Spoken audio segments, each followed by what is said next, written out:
Hi, I'm Sifu Kuttel, and welcome to Tai Chi Connection, the series where we look at the moments between the movements and the transitions between positions.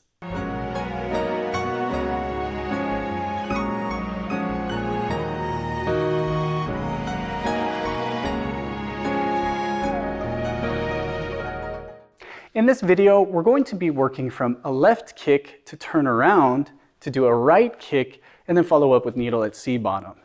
Now, this 360-degree rotation from kick to kick can seem a little daunting at first. It can seem a little difficult when you first attempt it, but really it comes down to a very simple double pivot. Once you understand that and stepping down to that double pivot, it becomes much easier. So we're going to really focus on the feet moving over to that double pivot to put us in the right position for the kick. Other than that, maintaining balance should be simple.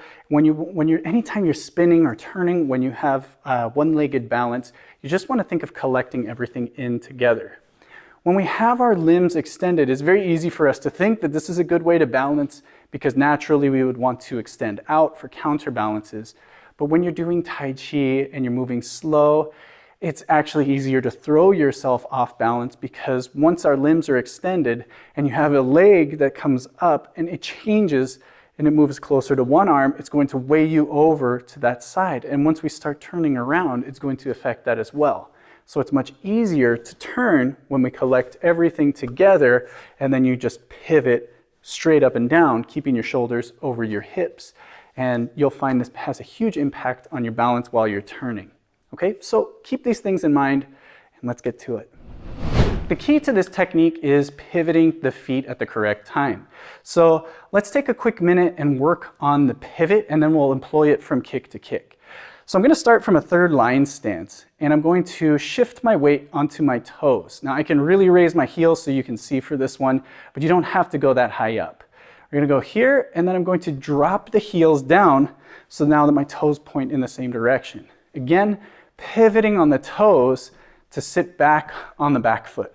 Okay, think of that nice and simple. Just shift your weight over to the leg as we pivot both feet together.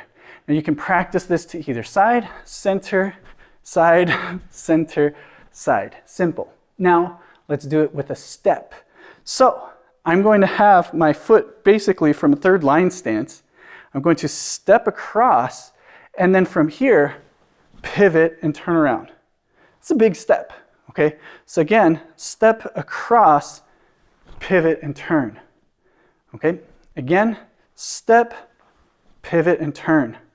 Reset, step, pivot and turn.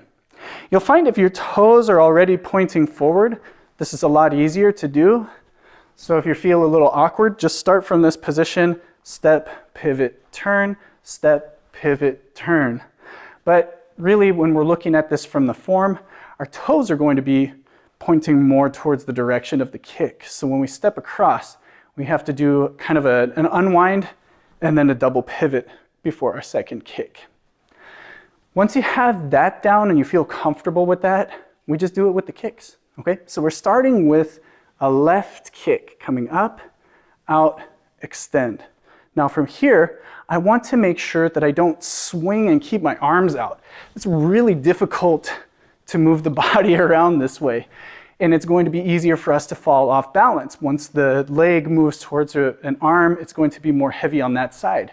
So it's better to collect everything in together. Bend the knee, collect everything together, step, and then pivot. And that becomes so much easier to turn. Your balance will be much better at this point.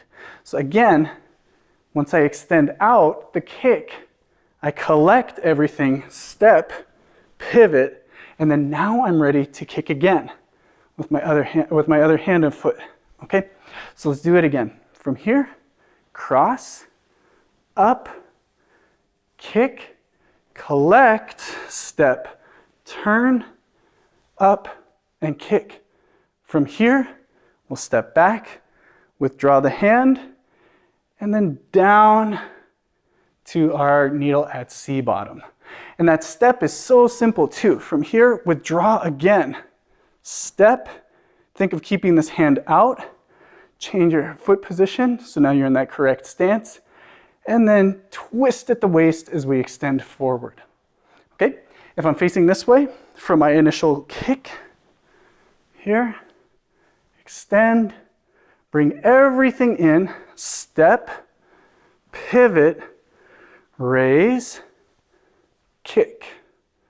Keep this hand out as you step back, withdraw, and then twist at the waist as we extend forward, needle at C-bottom.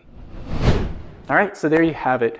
Nice and simple. It's actually quite easy once you understand keeping the body collected when turning, and of course, that little trick of that double pivot makes a huge difference in the end.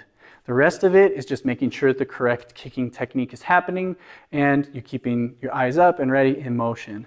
Again, as we step back for that needle at C-bottom, you don't want to swing your leg out. You want to keep it in next to your other leg. Again, that same idea of collecting everything together and leaving that arm out for needle at C-bottom because you don't want to withdraw away from your opponent at this point. You want to keep that arm out. It's nice and simple as that. Hope you guys enjoy this technique. Make sure to hit that like button. And as always, if you haven't already, be sure to subscribe. Thanks so much for watching. I'll see you in the next video.